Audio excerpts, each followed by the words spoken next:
Hello বন্ধুরা, আমরা আবার চলে এসেছি আপনাদের সামনে। তো এবার আমরা লোড করেছি, পেছনে গাড়ি আমাদের পেছনে আছে, মানে লোড আছে পাথর। তো এবার আমরা সোজা পাথর লোড করে বেরিয়ে যাচ্ছি বেঙ্গল, মানে আমরা শ্রীরামপুর বর্ডার ক্রস করে একদম সোজা বেঙ্গলে, খালি মানে বেঙ্গলে ঢুকে যাবো। বেঙ্গল থেকে সোজা চলে যাবো আমরা ইসলামপুর।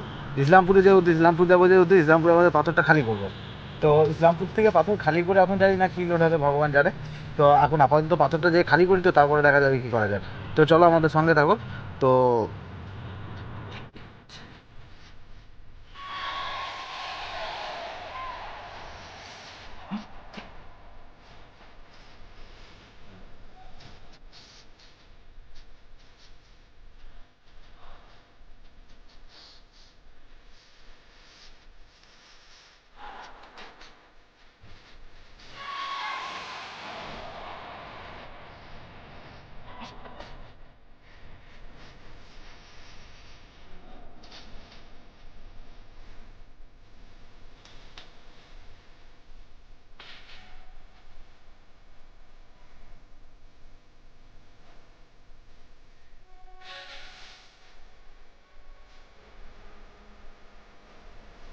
হ্যালো বন্ধুরা, তোমাদের এই ভিডিওগুলো করে কিন্তু আমি একদমই লাইক কমেন্ট শেয়ার একদমই পাচ্ছি না। প্লিজ লাইক কমেন্ট শেয়ারটা করো, যাতে একটা ড্রাইভারদের জন্য তো কমসে কম একটা লাইক কমেন্ট শেয়ার হয়ে যাক।